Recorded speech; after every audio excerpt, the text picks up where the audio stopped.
ইউক্রেনের পূর্ব ও মধ্যাঞ্চলে ব্যাপক হামলা চালিয়েছে রুশ সেনারা। এতে হতাহত হয়েছেন বেশ কয়েকজন। অভিযান চালিয়ে দোনেৎস্কের আরও একটি বসতি দখলে নেয়ার দাবি করেছে পুতিন বাহিনী। একই দিন মস্কো সহ রাশিয়ার বিভিন্ন অঞ্চল লক্ষ্য করে পাল্টা ব্যাপক ড্রোন হামলা চালায় ইউক্রেন। বেশ কিছু ড্রোন ভূপাতিত করলেও কয়েকটি অঞ্চলের বেশ কিছু অবকাঠামো ক্ষতিগ্রস্ত হওয়ার খবর পাওয়া গেছে। মার্কিন প্রেসিডেন্ট ডোনাল্ড ট্রাম্প শপথ নেয়ার পরই ইউক্রেন যুদ্ধ বন্ধে রাশিয়ার ওপর নিষেধাজ্ঞার হুমকি দেন। একই সঙ্গে এ বিষয়ে পুতিনের সঙ্গে আলোচনায় বসবেন বলেও জানান। এবার যুক্তরাষ্ট্রের প্রেসিডেন্টের সঙ্গে জ্বালানির দাম ও ইউক্রেন ইস্যুতে আলোচনায় বসতে সম্মত আছেন বলে জানালেন রুশ প্রেসিডেন্ট। তবে ইউক্রেনের দেয়া কাঠামোতে যুদ্ধবিরতির চুক্তির বিষয়ে আলোচনা হলে তা মেনে নেবেন না বলেও জানান পুতিন।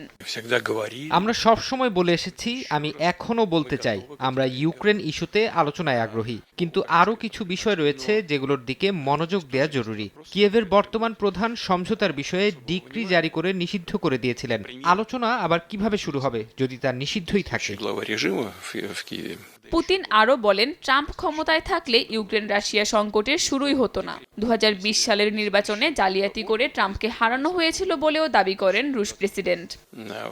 এদিন যুক্তরাষ্ট্রের দেয়া সম্ভাব্য নিষেধাজ্ঞার বিষয়েও মুখ খোলেন পুতিন। এসব নিষেধাজ্ঞা মার্কিন অর্থনীতির ওপরও প্রভাব ফেলতে পারে বলে দাবি তার। এ সময় পুতিন বলেন, মার্কিন প্রেসিডেন্ট ডোনাল্ড ট্রাম্প একজন বুদ্ধিমান ব্যক্তি, তাই তিনি এমন সিদ্ধান্ত নেবেন না যা যুক্তরাষ্ট্রের অর্থনীতিতেও প্রভাব ফেলবে। কাকলি আখতার, সময় সংবাদ।